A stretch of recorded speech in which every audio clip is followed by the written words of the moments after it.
Well, would you looky here? We have double Schmidt and Benders on the table today.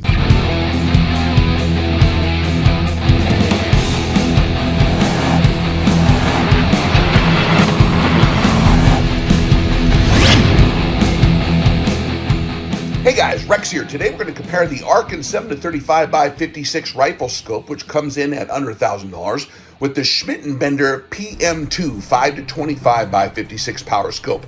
We're going to see which scope has better optical clarity. The Schmidt Bender PM-II has long been the world standard of optical clarity and has been one of the most widely issued sniper scopes in the world.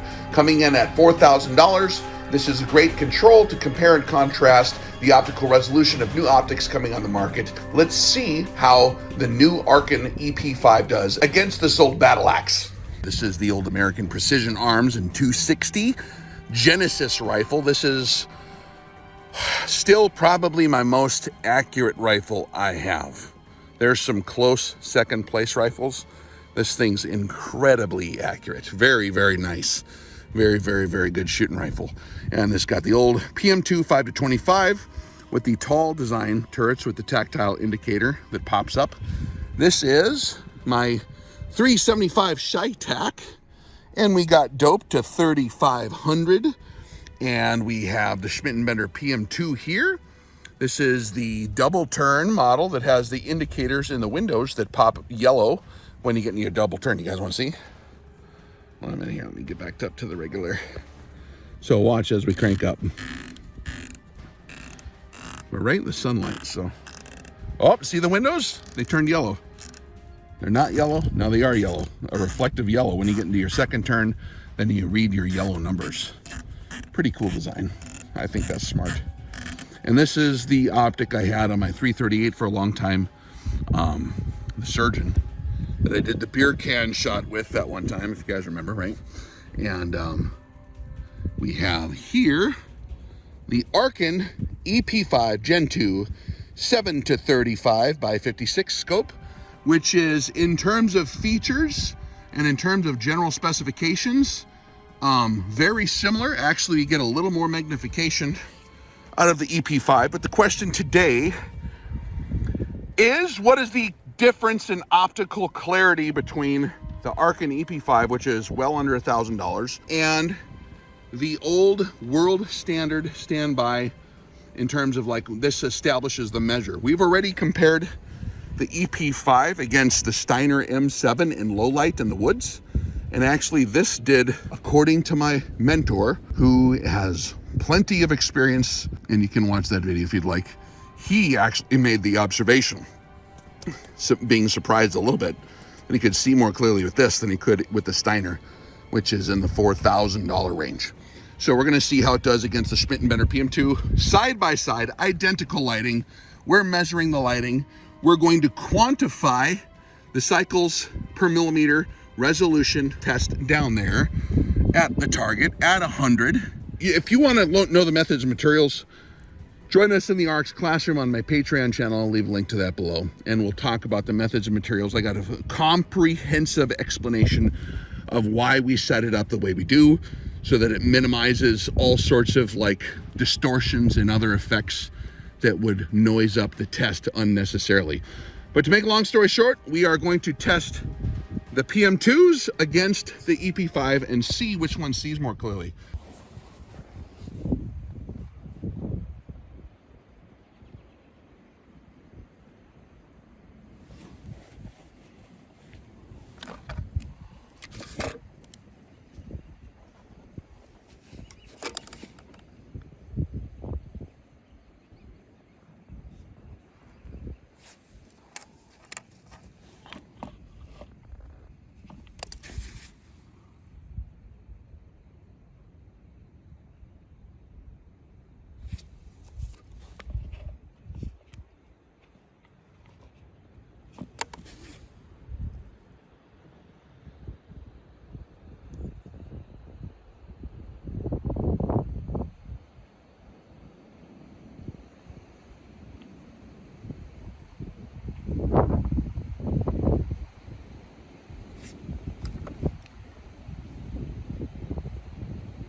I'm seeing, gosh darn, the same near resolution. Yep. So at 25 power, right next to the Schmidt Bender PM-II right here, side by side in the exact same lighting, I'm seeing very close to the same resolution, so I'm going to try again. So we're looking through the Arken here, and we're on 25 power.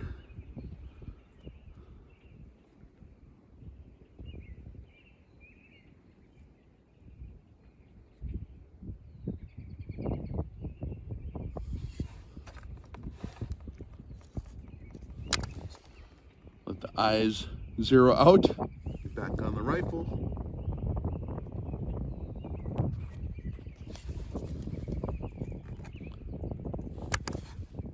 So I get an average, because we do have mirage at the distance we're looking at a little bit. I'm getting an average.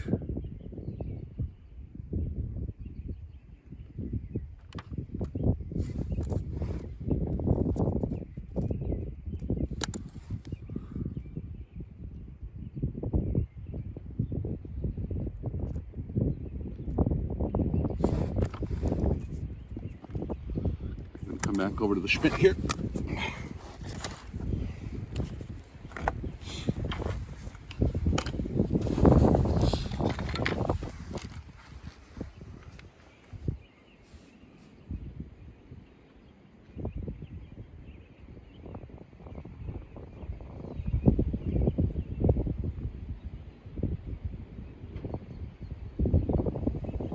Wow. Where's the Schmidt? Right over here, right?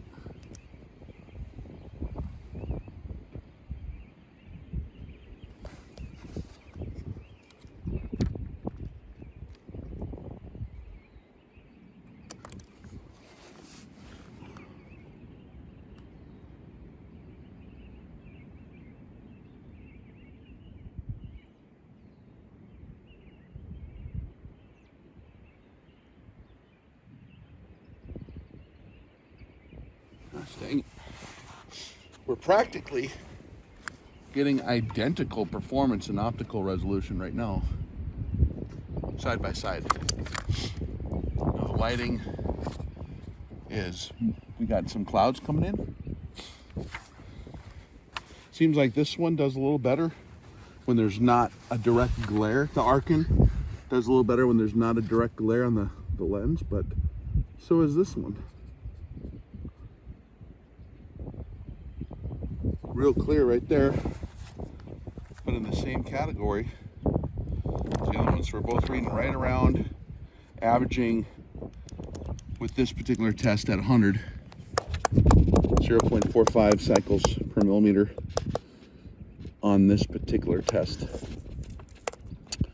So here's the numbers on this one.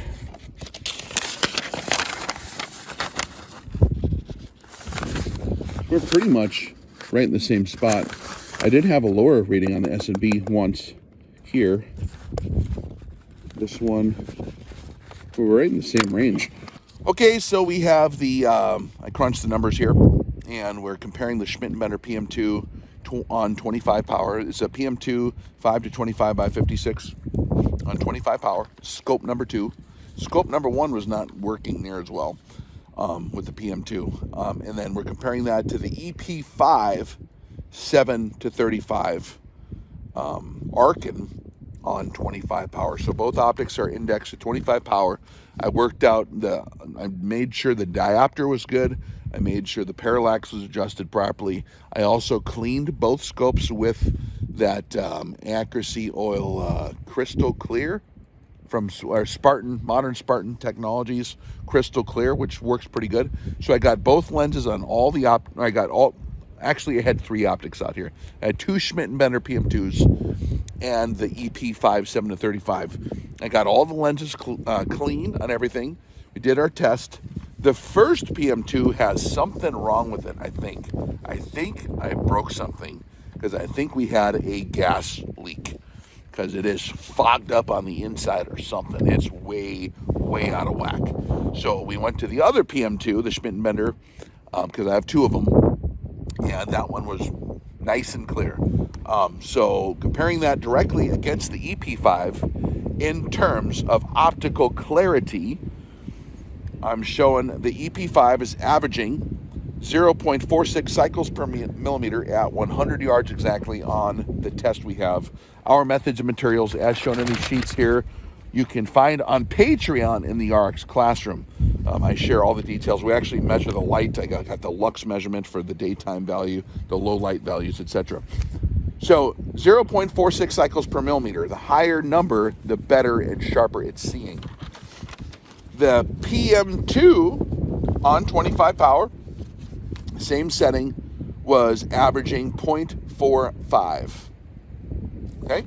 We had one reading at 0.40, three readings at 0.45, and one reading at 0.50. Whereas on the Arken EP5, we had, where are we at? We had four readings at 0.45 and one reading at 0.50. So actually, by a hair, by a tiny, tiny hair. And you probably wouldn't have seen this unless I did, the 5 tests that I did. I did 5 tests on each of them. Side by side, identical lighting, same bench, same target, same day, right, like going back and forth between them. Same methodology, same amount of coffee in my brain. And the Arken EP5 7-35, that's under $1,000, was a hair more clear than the $4,000 plus German glass. That's facts. Don't care about how I feel about it. That's the numbers. So you can take that in. I've done a number of reviews on the ruggedness of the optics. There's no doubt in my mind that the Arken actually is the more rugged scope when you're talking about the comparison to a PM-II. It's way more robust of a design. It's just as clear, actually a hair. Now, how is that even possible? It's the technology's progressed. What used to be secret dwarf technology only under, the shot glass factory in Germany has now apparently been figured out by the deep dark caves and furnaces in Japan. However, they make glass over there with their technology. I mean, they make phones. You know what I mean?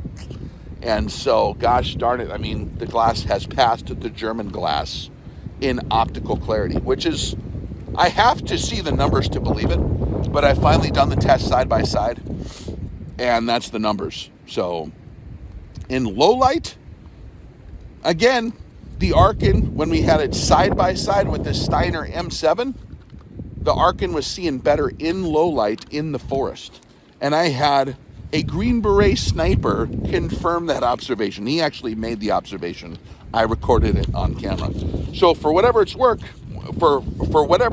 man, that's the number. So I know there's a slight price increase happening on most optics now that are imported from abroad. Unfortunately, the United States still doesn't make glass. We have a couple companies like US Optics, which I'd love to get a hold of one of their newer models. I haven't seen the newer ones really yet to see how they work. They're over 51% American made, but the glass, nobody makes glass here. They're still getting glass from elsewhere. So you're kind of in the same boat. Pick which country you want to import a scope from, but the Arken is by far, like in terms of value, still I can't find a deal better than that in terms of the performance you get. Now, I know I have my political ideals as well. Just like Smith & Wesson builds a great double-action revolver. There's companies that politically, not my favorite, but Arken actually has always been real cool. Like the guys that run Arken are top-notch dudes, and I don't have any problem with them either. So another reason why you can actually sustain a series of Arken scopes on a number of rifles and have that be your scope across the board on all your stuff, which is highly advantageous in terms of logistical compatibility, maintenance, etc., because you have similar exact same optics. One system that works well And it's a scope you can afford to do that. You can double up on them, triple up on them, and you can put them on all your rifles. You can't do that with the Schmidt Bender unless you're like Elon Musk or Bill Gates or one of those guys. Maybe you can afford Schmidt Benders on everything, but I can't.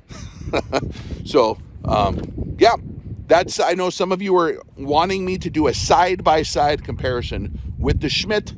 I honestly thought the Schmidt was going to perform better,